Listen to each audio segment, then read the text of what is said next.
Before the war, Ram gives a clear instruction to all the Vanaras, do not take off your monkey attire because we should know who's on which side. This is going to be a terrible war, a man-to-man combat.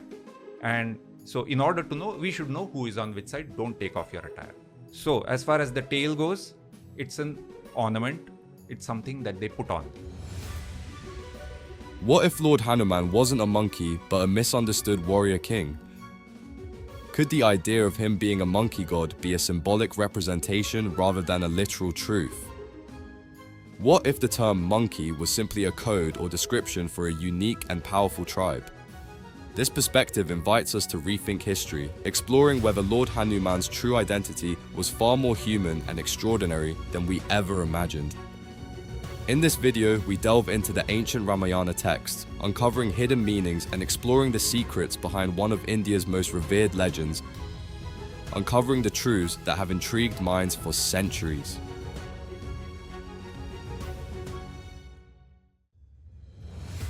The term Vanara holds a key to understanding this mystery. In Sanskrit, Vana means forest and Nara means man. Put together, Vanara means forest-dwelling humans. This aligns with the description of Vanaras in the Ramayana as a tribe living in forests, much like today's indigenous communities who adapt to their environment and develop unique customs. There's even a Sanskrit phrase, Vanam acharanti iti vanara, which means those who roam the forest are Vanaras. This suggests that they were people who lived in and were deeply connected to the forest rather than animals. Interestingly, the Ramayana itself offers hints about the human nature of the Vanaras.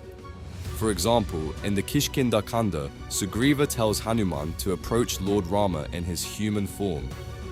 Rupam param dharetum samartha, iti manush rupen gaccha Hanuman. This implies that Hanuman's appearance as a monkey was a disguise, not his true self. Another example is Ravana's reference to Hanuman's tail as an ornament or decoration.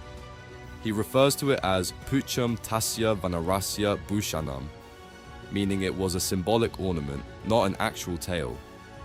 This could mean that Hanuman's tail wasn't a physical feature, but a symbolic item, perhaps part of his attire, used to represent his agility or connection to nature.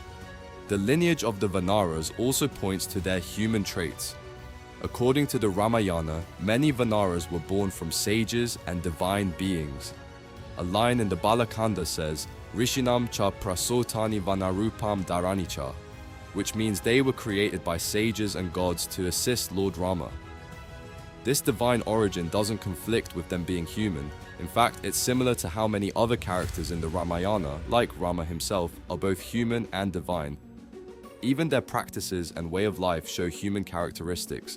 For example, Wali, the Vanara king, was cremated following Vedic rituals which were only performed for humans.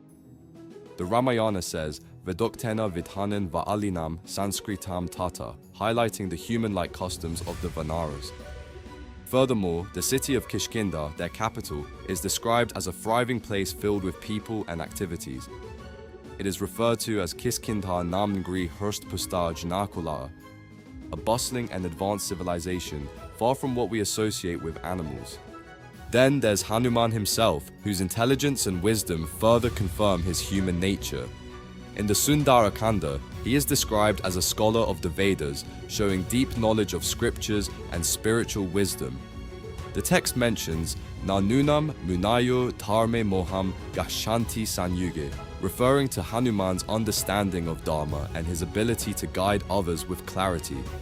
His ability to negotiate with Ravana, his eloquence, and his strategic thinking all demonstrate qualities of a highly trained and capable human being. His immense strength and devotion, while extraordinary, can be seen as symbolic. His strength could represent inner power, and his devotion to Rama is a lesson in humility and selflessness. The idea of the Vanaras having monkey-like appearances could have cultural and symbolic roots. In many tribal communities, people wear animal-themed attire or masks as part of their rituals or to symbolize certain traits. The Vanaras may have adopted monkey-like appearances to signify agility, adaptability, or their close relationship with nature. Hanuman's form, in particular, can be seen as an allegory for devotion and service. The monkey symbolizes humility and the ability to overcome one's ego, which are core teachings of Hanuman's life. Some might argue that the Vanaras were mythical beings and that Hanuman's monkey form should be taken literally. However, when we look at the Ramayana's descriptions, the etymology of Vanara, and their human-like practices, a different picture emerges. Even the divine origin of Hanuman doesn't contradict his human nature. Just like Rama, who was an incarnation of Vishnu yet lived as a human, Hanuman's divine lineage could coexist with his human traits. At the heart of Hanuman's story, whether you see him as a monkey god or a misunderstood king, lies a timeless message: strength, humility, and unwavering devotion. His journey teaches us that greatness isn't just about power, it's about heart. If you enjoyed this exploration, don't forget to subscribe. Let's keep uncovering these hidden truths together.